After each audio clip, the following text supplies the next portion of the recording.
नमस्कार विद्यार्थी मित्रांनो, याच्या अगोदरच्या 14 जी लेक्चर्स आपण घेतली यूट्यूबच्या माध्यमातून, त्याच्यामध्ये रोटेशनल डायनॅमिक्स नावाचा जो टॉपिक आहे तो आपण पूर्ण करून घेतला. मग मी असा विचार केला की एखादा लहानसा टॉपिक घेऊया का आपण. असा एक टॉपिक त्याच्यामध्ये होता जो पहिल्या सेक्शनमध्येच आहे, तो म्हणजे ऑसिलेशन्स.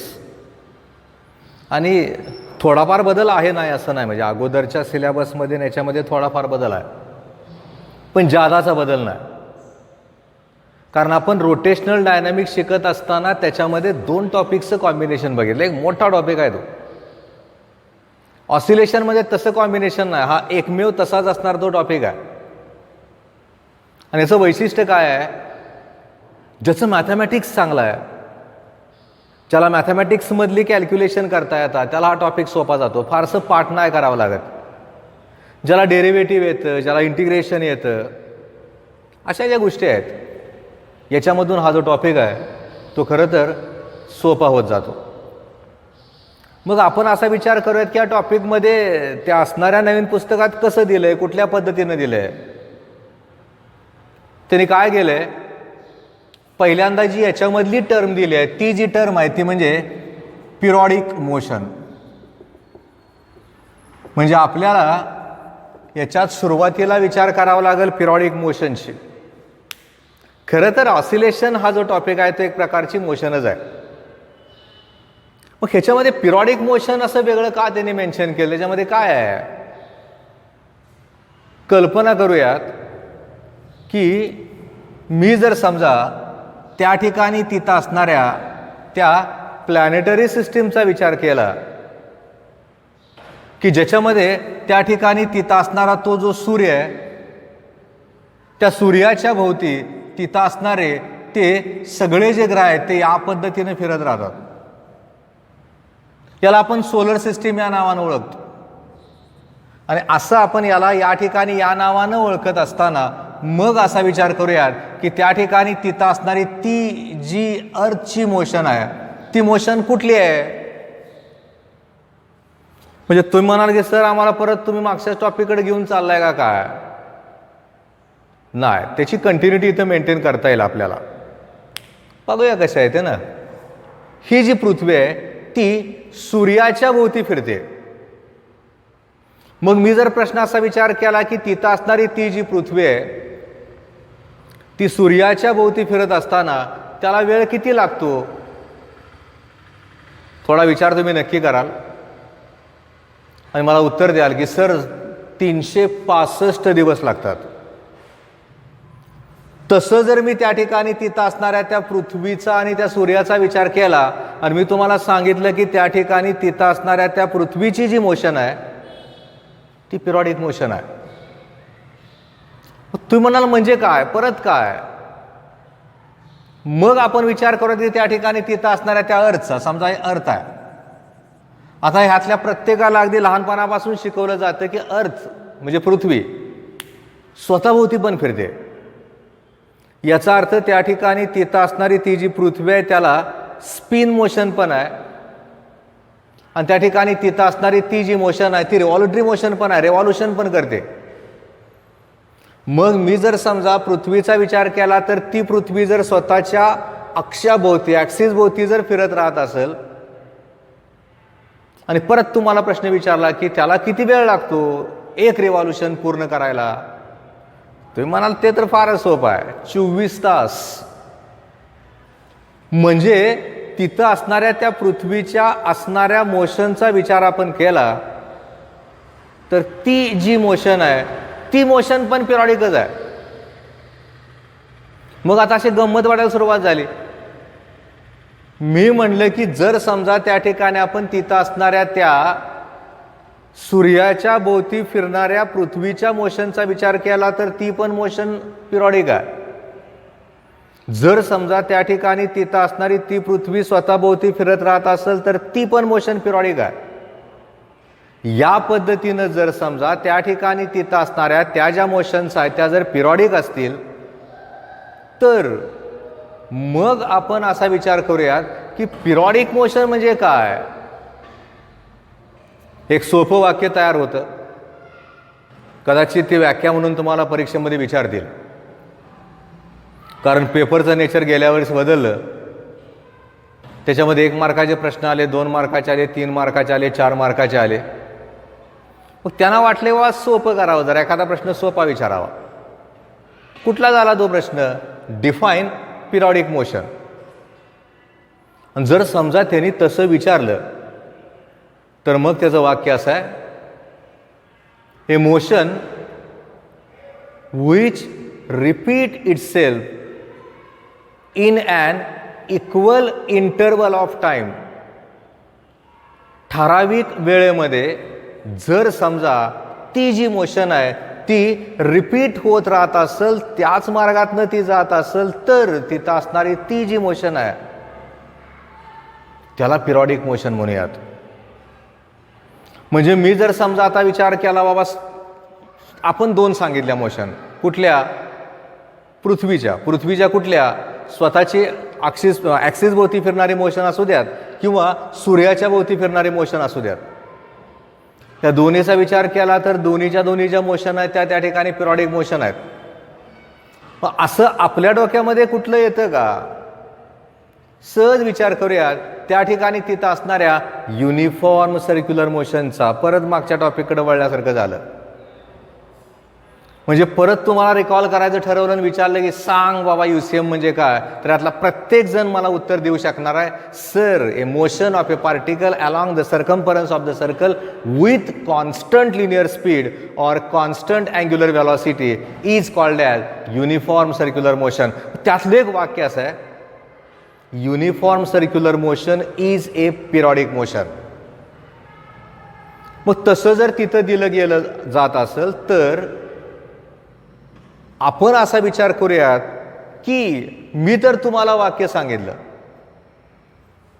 आणि असं वाक्य सांगितल्यानंतर मी असा विचार केला की माझ्या घरामध्ये एक लंबकाचं घड्याळ आहे. समजा त्या ठिकाणी तिथं असणारं ते जे घड्याळ आहे त्याचा लंबक माझा समजा या पद्धतीनं आहे. हा जो लंबक आहे त्याला जर मी या पद्धतीनं सोडून दिला असेल तर तो या पद्धतीनं त्या ठिकाणी तिथं असणाऱ्या त्या ठराविक मार्गात सतत तो पुढं मागं करत राहील.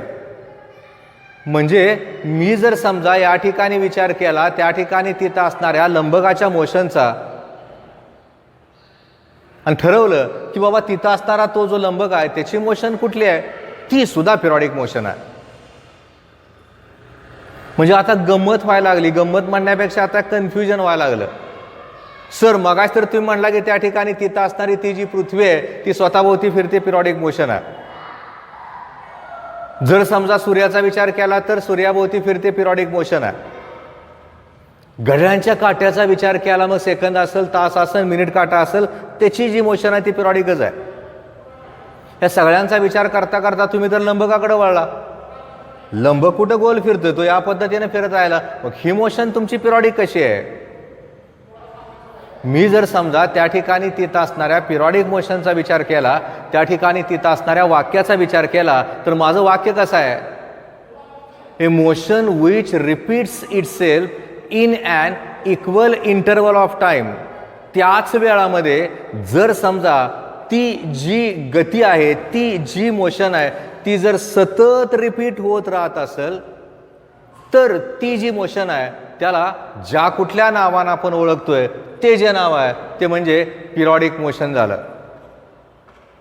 मग थोडंसं आपण विचार करत करत जाऊयात. असं जर तिथं घडत असेल तर मग या दोन्हीमध्ये काय तर फरक असेल ना. कारण मी विचार केला इलेक्ट्रॉनच्या फिरण्याच्या मोशनचा, पिरियॉडिक झाली. मी जर घड्याळाच्या काट्याच्या मोशनचा विचार केला तर पिरियॉडिक झाली. लंबकाचा विचार केला तर पिरियॉडिक झाली. पेंडुलमच्या मोशनचा विचार केला तर पिरियॉडिक झाली. मग मी विचार केला की त्या ठिकाणी तिथं असणारा तो जो ट्युनिंग फोर्क आहे, ज्याला मराठीमध्ये नाद काटा म्हणतात, हा जो ट्युनिंग फोर्क आहे त्या ट्युनिंग फोर्कला या पद्धतीनं असणारे हे प्रॉन्ग्स आहेत आणि याला खरं तर त्या ठिकाणी स्टेम या नावानं ओळखतात. मी जर समजा त्या ठिकाणी तिथं असणारा तो जो ट्युनिंग फोर्क आहे त्याला आपटलं आणि त्या ठिकाणी तिथं असणाऱ्या प्रॉंगची मोशन जर बघितली तर तिथं असणारे ते जे प्रॉंग्स आहेत ते या पद्धतीनं थरथरत राहतात, ती सुद्धा मोशन एक प्रकारची पिरियॉडिकच होईल. जर समजा मी एखाद्या असणाऱ्या ड्रमवर, तबल्यावर, ढोलावर जर समजा तिथं असणारी ती स्टिक हॅमर केली तर त्याचा जो मेम्ब्रेन आहे, त्याचा जो पडदा आहे तो पण त्याच्या मेन पोझिशन भोवती थरथरत राहील. That is also periodic motion. म्हणजे मला आता काय करायचं आहे, या पद्धतीनं त्या ठिकाणी तिथं असणाऱ्या त्या मोशनचा विचार करता करता थोडंसं यात काय बदल आहे तिकडं मला वळावं लागेल. आणि काय बदल आहे तिकडं वळत असताना मी विचार केला की आता जर समजा मला त्या ठिकाणी तिथं असणाऱ्या त्या वेगळ्या कुठल्या मोशनचा विचार करायचा झाला तर मग समजा ती जी मोशन आहे ती मोशन आता कुठली? Oscillatory motion. मला या टॉपिकमध्ये पूर्णपणे विचार करावा लागतो तिथं असणाऱ्या ऑसिलेटरी मोशनचा. त्याच्यामध्ये मला वेगवेगळ्या फिजिकल क्वांटिटीची उत्तरं काढावी लागतात. मग तुम्ही म्हणाल याच्यामध्ये आणि याच्यामध्ये फरक काय आणि सारखेपणा काय आहे? असा विचार करूयात की माझ्याकडं या पद्धतीनं असणारा तो पेंडुलम आहे. याच्या अगोदरच्या लेक्चर्समध्ये आपण तो पेंडुलम बघितला होता. असा असणारा हा जो पेंडुलम आहे, हा पेंडुलम समजा या ठिकाणी ठेवला आणि या ठिकाणी ठेवत असताना त्याची जी पोझिशन आहे त्याला आपण मेन पोझिशन म्हणूयात. आता काय करूयात आपण, तो जो पेंडुलम आहे त्याला डिस्प्लेस करूयात आणि सोडून देऊयात. तो खरं तर या पद्धतीनं त्या ठिकाणी तिथं असणाऱ्या मेन पोझिशनच्या करस्पॉन्डिंग टू अँड फ्रो, पुढं आणि मागं अशी मोशन करत राहील. म्हणजे मी जर त्या ठिकाणी तिथं असणाऱ्या त्या पेंडुलमचा विचार केला आणि पेंडुलमच्या मोशनचा विचार केला तर मग मला कळावं लागतं अरे इथली मोशन म्हणजे ऑसिलेटरी मोशन असेल, जे खरं तर आपण 11वीला त्या असणाऱ्या साऊंड नावाच्या टॉपिकमध्ये बघतो. तिथलं वाक्य कसं आहे आपलं, when waves propagate through the medium, all the particles of the medium performs an oscillatory motion about their mean position. तीच संकल्पना आहे, त्याला इथं आपण वापरतोय. म्हणजे मी जर समजा या पद्धतीनं त्या ठिकाणी तिथं असणाऱ्या बॉबच्या मोशनचा विचार केला तर तो जो बॉब आहे तो या पद्धतीनं पुढं मागं करत राहील. पुढं मागं करत राहत असताना इकडची जी पोझिशन आहे त्याला आपण एक्स्ट्रीम म्हणूयात, याला सुद्धा आपण एक्स्ट्रीम म्हणूयात. म्हणजे त्या ठिकाणी तिथं असणारा तो जो बॉब आहे त्याची जर टू अँड फ्रो मोशन होत असेल तर ती जी मोशन आहे त्याला ऑसिलेटरी मोशन या नावानं ओळखता येईल. To and fro motion of a particle along the same line, same path, about any point or mean position is called as an oscillatory motion. मुळात ही मोशन माझी पिरियॉडिक आहे, युनिफॉर्म सर्क्युलर मोशन माझी periodic आहे. मग आपण विचार केला तर त्या ठिकाणी तिथं असणारी ती जी मोशन आहे ती वेगळ्या प्रकारची झाली. म्हणजे प्रत्येक मोशन पिरियॉडिक असताना ती ऑसिलेटरी असणारच आहे, पण पिरियॉडिक मोशन ही त्या ठिकाणी ऑसिलेटरी असेलच असं नव्हे. That may be circular motion. त्यामुळे तिथलं कन्फ्युजन टाळा. Every oscillatory motion is periodic motion, but every periodic motion is not an oscillatory motion. सगळ्यात महत्वाचं वाक्य आहे ते. आणि मग आपण जर समजा त्या ठिकाणी तिथं असणाऱ्या ऑसिलेटरी मोशनचा विचार केला तर मग त्याची एक्झाम्पल कुठली कुठली आहेत त्याचा पण विचार आपण करूयात. म्हणजे मी जर समजा त्या ठिकाणी तिथं असणाऱ्या त्या ऑसिलेटरी मोशनचा विचार करत असताना पेंडुलमचा विचार केला, ऑसिलेटरी मोशन आहे. मगाशी असणाऱ्या ट्युनिंग फोर्कच्या प्रॉंगचा विचार केला, ऑसिलेटरी मोशन आहे. ड्रमवर हॅमर केल्यानंतर त्याचा जर मेम्ब्रेन त्या ठिकाणी असा थरथरत राहत असेल, ऑसिलेटरी मोशन आहे. घड्याळाचा असणारा जो लंबक आहे त्याची जी मोशन आहे ती सुद्धा ऑसिलेटरी मोशन आहे. पेंडुलमची मोशन तर आपण आत्ताच बघितली, that is also an oscillatory motion. म्हणजे आपल्याला त्या दोन्हीमधला फरक काढावा लागेल, कारण दोन्हींना कंबाईन करून बऱ्याच वेळा बऱ्याच टर्मची उत्तरं काढावी लागतात. तर पहिलं एक वाक्य तयार झालं, a motion which repeats itself in an equal interval of time is called as periodic motion. हे माझं पहिलं वाक्य, पहिली व्याख्या झाली. आणि ज्यावेळेस मी परत एकदा 1 मार्काच्या असणाऱ्या तिथल्या त्या डेफिनेशनचा विचार करणार आहे, त्यास माझं वाक्य असं असू शकणार आहे, असं असणार आहे, to and fro motion of a particle along the same line, along the same path, about a mean position or a fixed point is called as an oscillatory motion. आणि ते समजा त्यात त्यांनी गिव्ह एक्झाम्पल वगैरे म्हणलं तर मी आत्ता जी तुम्हाला एक्झाम्पल सांगितली ती एक्झाम्पल आपण नक्की सांगू शकतो. ही सुरुवात झाली या टॉपिकची. बऱ्याच गोष्टींचा विचार या टॉपिकमध्ये करावा लागतो. मी तर म्हणतो या टॉपिकवर आपल्याला MCQचा विचार करताना ह्या सगळ्या बेसिक कॉन्सेप्टला घेऊन आपल्याला पुढं जावं लागतं. त्याच्याशिवाय आपल्याला त्या ठिकाणी तिथं असणारा तो जो टॉपिक आहे तो टॉपिक लक्षातच नाही येणार. मग काय होतं, मी जर समजा त्या ठिकाणी तिथं असणाऱ्या या पेनाला एक दोरी बांधली, दोरीचं एक टोक माझ्या हातामध्ये धरलं, त्याला जर असं डिस्प्लेस केलं सोडून दिलं तर त्या ठिकाणी तिथं असणारा तो जो पेन आहे तो या पद्धतीनं ऑसिलेशन करत राहील. परत त्याच्या सेंटर ऑफ ग्रॅव्हिटीला मी दोरी बांधली, दोराचं एक टोक माझ्या हातामध्ये धरलं आणि त्याला जर या पद्धतीनं डिस्प्लेस केलं तर ते या पद्धतीनं ऑसिलेटरी मोशन करत राहील. म्हणजे मगाशी जर बघितलं तर ते या पद्धतीनं करत होतं, आता जर बघितलं तर ते या पद्धतीनं करायला लागलं. दोन्हीच्या दोन्ही जर मोशन त्या ठिकाणी तिथं असणाऱ्या ऑसिलेटरी मोशन असतील तर ह्याला एक वेगळं नाव लक्षात ठेवा.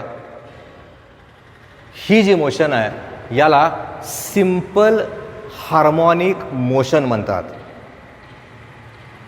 म्हणजे along the same path same line जर जात असेल, या पद्धतीनं जर समजा त्या ठिकाणी तिथं असणारा तो पेंडुलम मोशन परफॉर्म करत असेल तर तिथं असणाऱ्या त्या पेंडुलमची जी मोशन आहे त्याला ज्या कुठल्या नावानं ओळखतात ते जे नाव आहे त्याला म्हणतात लिनियर सिंपल हार्मोनिक मोशन. आणि मी जर पेन आहे त्याला जर असं केलं तर ती जी मोशन आहे त्याला म्हणतात अँग्युलर सिंपल हार्मोनिक मोशन. फरक इतका लगेच कळत नाही, थोडा वेळ लागेल. कसा तो बघूयात आपण, कारण तिथं एक वेगळी टर्म तयार होणार आहे आणि तशी ती टर्म तयार होताना मी तर म्हणतो हे या टॉपिकमधलं महत्त्वाचं आर्टिकल आहे. मी फळ्यावर त्याचं टायटल लिहितो. ते जे टायटल आहे ते म्हणजे लिनियर सिंपल हार्मोनिक मोशन. म्हणजे त्यांना जरा अजून पेपर सोपा करायचा आहे.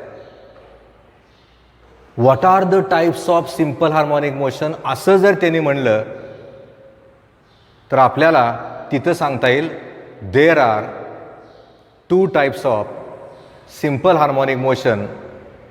First one is linear simple harmonic motion and second one is angular simple harmonic motion.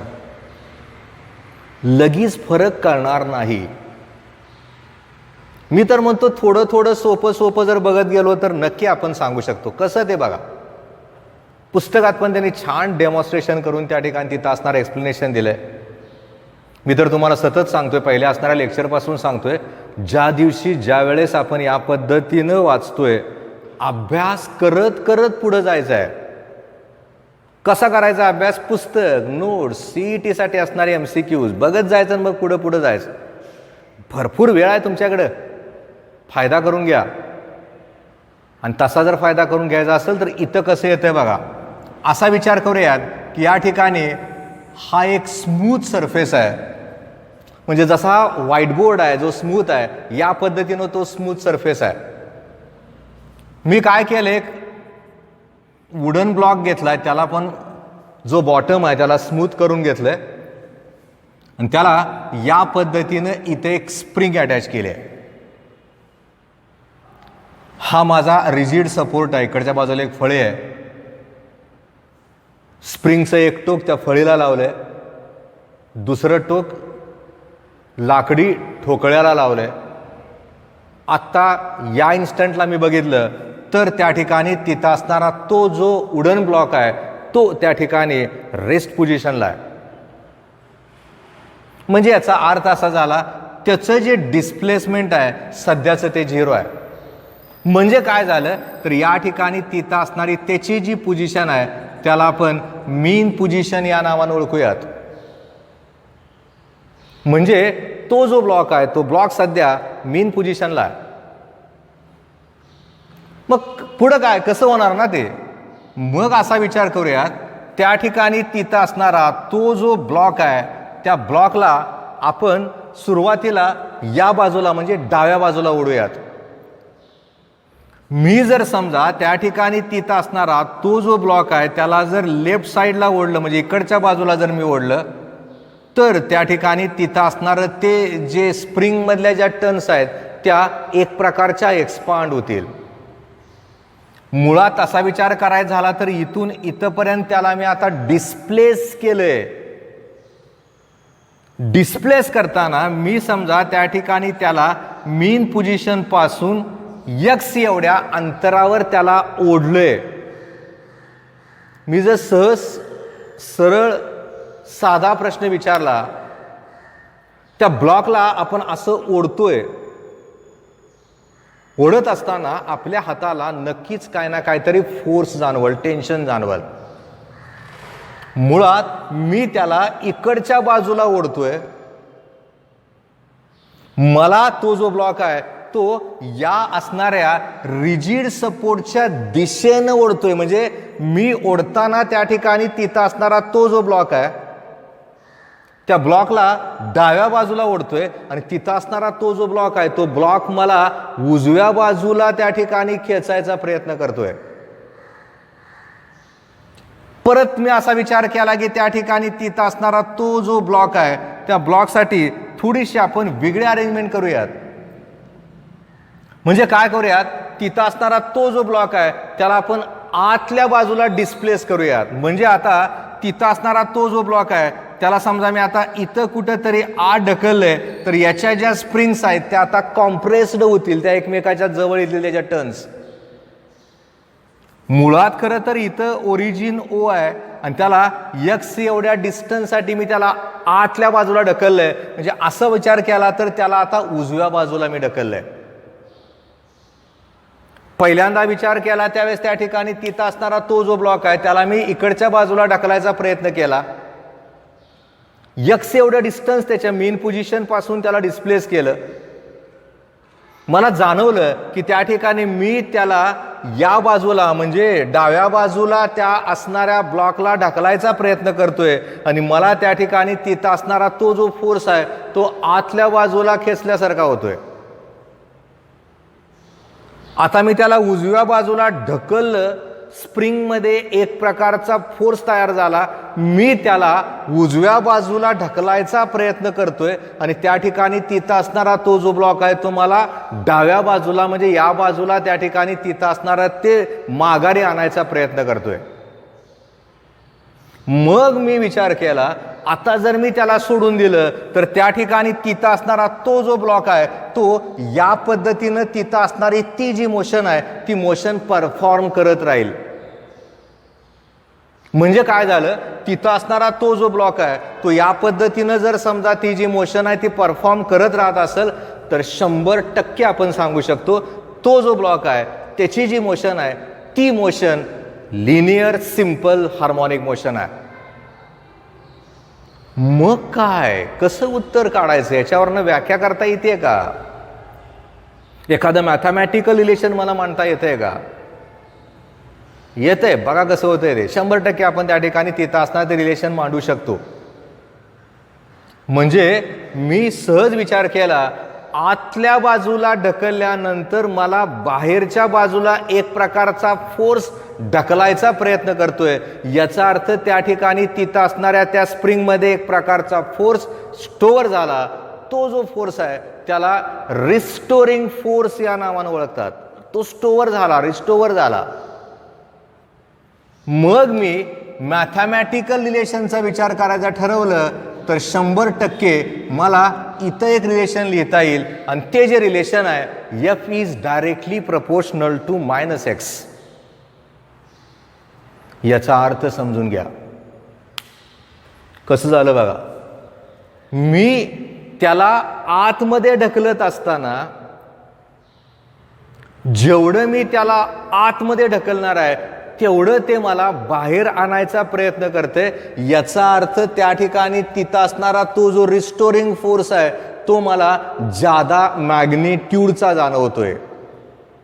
जेवढं डिस्प्लेसमेंट जास्ती तेवढा त्या ठिकाणी तिथं असणारा तो फोर्स जास्ती. मग कोण जर उठून बा सर मग निगेटिव्ह साईन कशाला लिहिलं, सरळच आहे ना. मी त्याला आतमध्ये ढकलायचा प्रयत्न करतोय, ते मला बाहेर ढकलायचा प्रयत्न करते. याचा अर्थ असा झाला इथलं डिस्प्लेसमेंट आणि रिस्टोरिंग फोर्स हे दोघं एकमेकाला अपोजिट आहेत. म्हणून लक्षात ठेवायचं आहे, मी जर समजा एफ इज इक्वल टू लिहिलं तर ह्याला -kx या नावानं ओळखावं लागतं.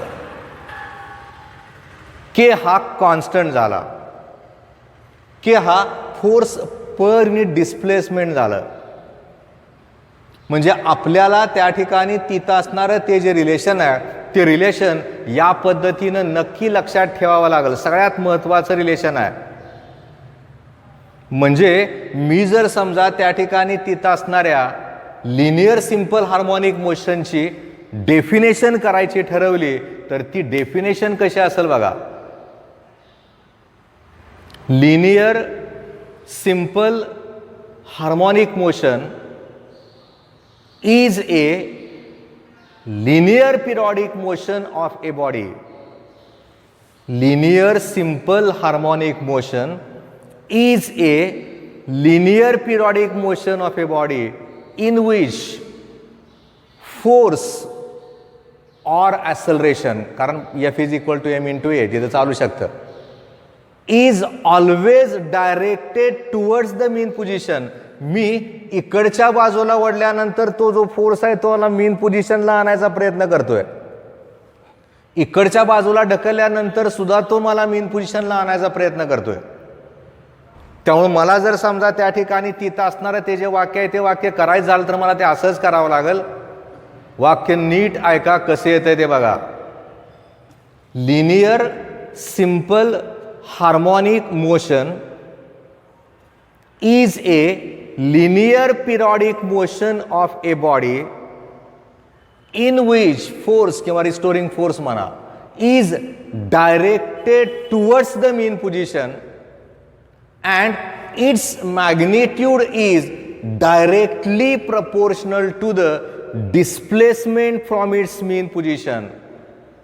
या टॉपिकमध्ये प्रत्येक एक्झाम्पल सोडवताना डिस्प्लेसमेंटची किंमत ही मीन पोझिशन पासून घ्यावी लागते, एवढं नक्की लक्षात ठेवा.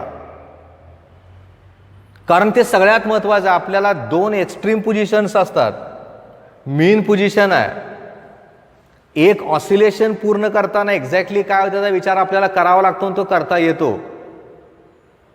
He body performs same set of the movement again and again.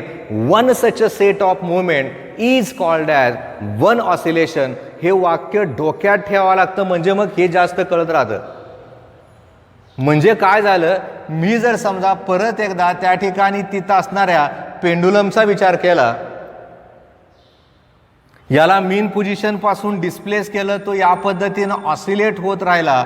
असा ऑसिलेट होत राहत असताना ही त्याची मीन पोझिशन आहे, ही त्याची एक्स्ट्रीम पोझिशन आहे, ही सुद्धा त्याची एक्स्ट्रीम पोझिशन आहे. समजा ए आहे, इथं ओ आहे, इथं बी आहे. इथून अंतर मला मोजायचं आहे. मी आताचं वाक्य कसं केलं होतं बघा. When body is in an oscillatory motion it perform same set of movement again and again.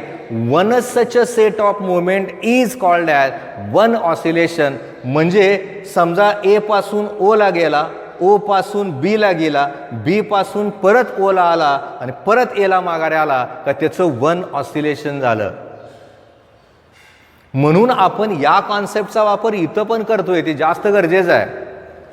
मी तुम्हाला काय म्हणलं, पाठ नाही करायचं, या समजून घेणारा कॉन्सेप्ट आहे, त्याच्याशिवाय आपण पुढे नाही जाऊ शकत. त्यामुळे माझं वाक्य कसं आहे बघा, linear simple harmonic motion is A linear periodic motion of a body in which restoring force or acceleration is directed toward the mean position and its magnitude is directly proportional to the displacement from its mean position. F is directly proportional to minus x. F is equal to minus kx. आणि केच्या किमती काढताना F upon x करावं लागतं, restoring force upon displacement करावं लागतं. त्यामुळे केचं एकक जर ठरवायला सांगितलं किंवा मी तुम्हाला म्हणलं, कारण त्याचा विचार पण आपल्याला याच्यामध्ये नक्की करता येईल आणि तसा विचार तिथं केला जात असताना तो कसा करायचा ते बघा. माझा केचा जो फॉर्म्युला आहे तो फॉर्म्युला आता मॅग्निट्यूडच्या भाषेमध्ये एफ अपॉन एक्स आलं, मी निगेटिव्ह साईन काढून टाकलं. म्हणजे काय झालं, एफचं जे एकक आहे ते माझं न्यूटन आहे, डिस्प्लेसमेंटचं एकक माझं मीटर आहे, याचा अर्थ न्यूटन पर मीटर आलं.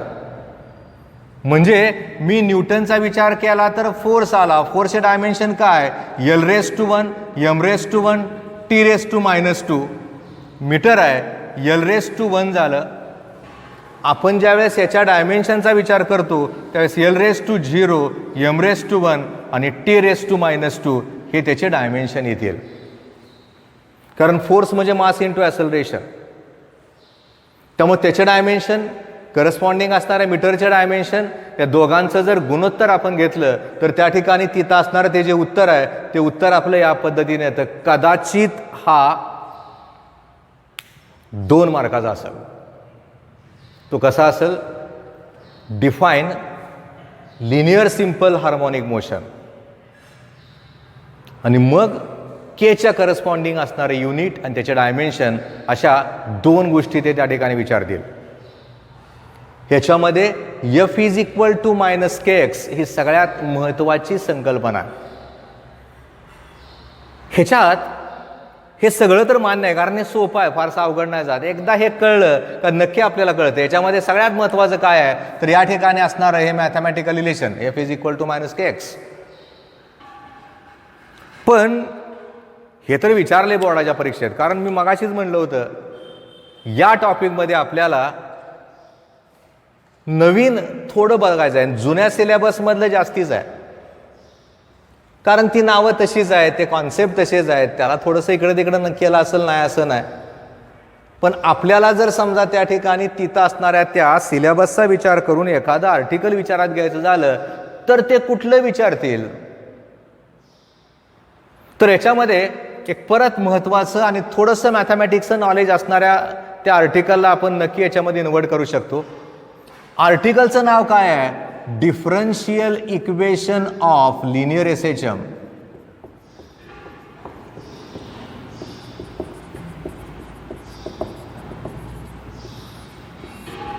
विचारतात, बऱ्याच वेळा विचारलं गेलंय आणि असं इथं विचारलं जात असताना ते कसं, ते बघा सोपं आहे एकदम, 2 मिनिटात आर्टिकल होऊन जातं. ते आत्ताच एक रिलेशन आपण फळ्यावर बघितलं होतं, ते रिलेशन होतं आपलं F is directly proportional to minus X किंवा F is equal to minus K X. मग मी तुम्हाला प्रश्न विचारला, बा फोर्स कशानं रिप्लेस करता येतं तर मास इंटू ॲसेलरेशन. मग इथं काय करतो मी, यम लिहितो इंटू ॲसेलरेशन लिहितो is equal to minus K X लिहितो. मी जर तुम्हाला म्हणलं की ॲसेलरेशनची डेफिनेशन काय आहे तर यातला प्रत्येक जण उत्तर देऊ शकतो, rate of change in velocity with respect to time is called as acceleration. ठिकाणी ॲसेलरेशन इज इक्वल टू लिहिलं तर इथं येणार आहे dv/dt, rate of change in velocity. डेरिव्हेटिव्हचा आधार घेतला आपण. मग व्हेलॉसिटी म्हणजे काय आहे? Rate of change in displacement with respect to time. याचा अर्थ असा झाला v म्हणजे माझं dx अपॉन dt आलं. मग मी ॲक्सलरेशनचा विचार केला. ॲक्सलरेशन बरोबर इथं d बाय dt ठेवतो, v ला dx अपॉन dt घेतो. याचा अर्थ d2x अपॉन dt स्क्वेअर ही जी किंमत आहे ती माझी ॲक्सलरेशनची आली. आता ही पाठ करा फॉर्म्युला म्हणून लक्षात ठेवा. मगाच्या असणाऱ्या आर्टिकलचा आधार घेऊन जर समजा आपल्याला विचारलं, तो प्रश्न 3 मार्काला 2 मार्काला विचारला गेलाय, त्यामुळे इथं लक्षात ठेवायचं आहे obtain and differential equation of linear SHM जर म्हणलं तर याचं इम्प्लिमेंटेशन आपल्याला इथं करता येईल. कसं ते बघा. मग आता इथं मासच्या ठिकाणी मास मी तसंच ठेवलं, ॲक्सलरेशनच्या ठिकाणी आता ठेवून टाकतो d2x upon dt square is equal to minus kx तसंच ठेवतो. मायनस kx ला इकडे घेतो. याचा अर्थ m d2x upon dt square plus kx is equal to 0. सगळीकडे आपण m न डिवाइड करूयात, म्हणजे त्या ठिकाणी तिथं असणारं ते जे इक्वेशन आहे ते माझं इक्वेशन आता या पद्धतीनं येऊ शकतं. ते कसं ते बघा. म्हणजे इथं मी लिहून टाकतो m d2x upon dt square plus kx is equal to 0. आता मला m न डिवाइड करायचं आहे आणि मी जर समजा m न डिवाइड केलं तर त्या ठिकाणचं माझं इक्वेशन असं येईल d2x upon dt square plus k upon m into x is equal to 0. इथं मात्र 100% लक्षात ठेवायचं आहे omega square is equal to k upon m ठेवावं लागतं त्याला डिफरन्शियल इक्वेशनचा फॉर्मेट तयार करायसाठी. आणि तसं जर केलं तर d2x upon dt square plus omega square x is equal to 0. Omega याला म्हणतात अँग्युलर फ्रिक्वेन्सी, नक्की लक्षात ठेवा. आणि ह्या ठिकाणी इथं असणारं जे इक्वेशन आहे याला differential equation of linear SHM या नावानं ओळखतात. आणि हे पाठच करायचं. एक सगळ्यात महत्त्वाचा आर्टिकल आहे. नंतरच्या पिरियडला याच एक्सप्रेशनचा आधार घेऊन आपल्याला वेगवेगळी उत्तरं काढायची. अभ्यास करत राहा. धन्यवाद.